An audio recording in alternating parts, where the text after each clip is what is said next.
सक्षम police times, news 112, सक्षम जनतेचा आवाज। नाशिक शहराला पाणी पुरवठा करणारं गंगापूर धरण जवळपास 100% भरल्यानं परंपरेनुसार शहराच्या प्रथम नागरिक महापौर हिमगौरी आडके आहेर यांच्या हस्ते जलपूजन करण्यात आले। ऐन उन्हाळ्यामध्ये धरणात पुरेसा पाणीसाठा नसल्यानं काही महिन्यांपासून शहराला 1 दिवसाची पाणी कपात करण्यात आली होती। मात्र गंगापूर धरणाच्या पाणलोट क्षेत्रात समाधानकारक पाऊस झाल्यानं गंगापूर धरण 100% भरलंय। त्र्यंबकेश्वर आणि घाटमाता परिसरात पडणाऱ्या मुसळधार पावसानं गंगापूर धरण अवघ्या 2 दिवसात पूर्ण क्षमतेनं भरल्यानं गेल्या 8 ते 10 दिवसांपासून गंगापूर धरणातून पाण्याचा विसर्ग सुरूच आहे।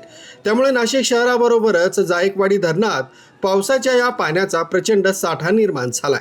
गेल्या 4 वर्षांपासून नाशिक महानगरपालिकेत प्रशासन राज असल्यानं यंदाच्या वर्षी महापौर हिमगौरी आडके आहेर यांच्या रूपानं लोकप्रतिनिधींच्या हस्ते गंगापूर धरणाचं जलपूजन वेद मंत्रोच्चारात संपन्न झालंय।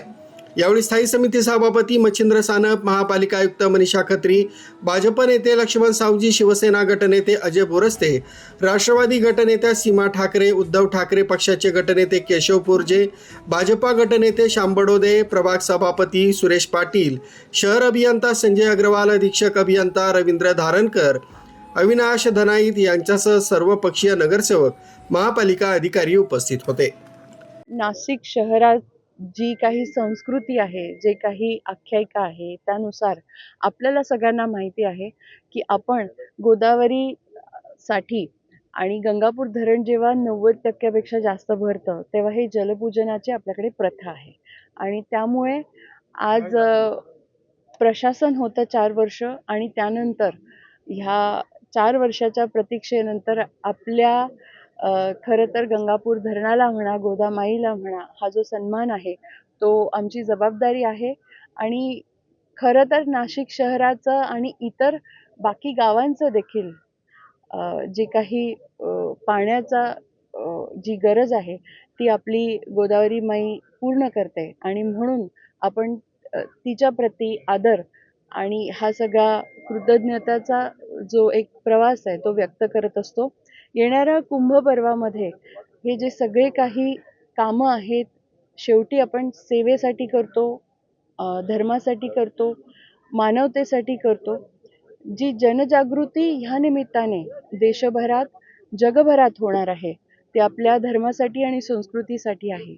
आणि त्याचाच एक भाग म्हणून हा जलपूजनाचा जो सोहळा आहे, जी आपली प्रथा आहे ती आम्ही सर्व गटनेते, लोकप्रतिनिधी, प्रशासन, आयुक्त या सगळ्यांनी मिळून आज केली आहे।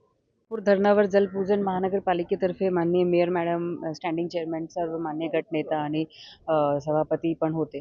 तर त्यांच्या हस्ते 4 वर्षानंतर मॅडमने जसं सांगितलं की हा शुभ सोहळा आलेला आहे की आपला धरण पण भरला, आपले लोकप्रतिनिधी पण आहे आणि जल आपल्या ह्या जीवनाचा सगळ्यात मोठा म्हणजे आश्रय असतो। तर त्यासाठी पुढच्या वर्ष आपला चांगलेपणे आपण कुंपण करू शकणार, आपल्या लोकांना म्हणजे जे नाशिकचे सर्व नागरिक आहेत त्यांना त्यांच्या अधिकाराचं पाणी पण देऊ शकणार, अशी प्रकारची दृष्टी ईश्वराकडून नाशिकला झाली आहे। त्याबाबत आज आपण इथे पूजन केलं आणि पुढे पण असाच प्रकारे आपल्याकडे जल असा उपलब्ध राहील अशा आपण केली।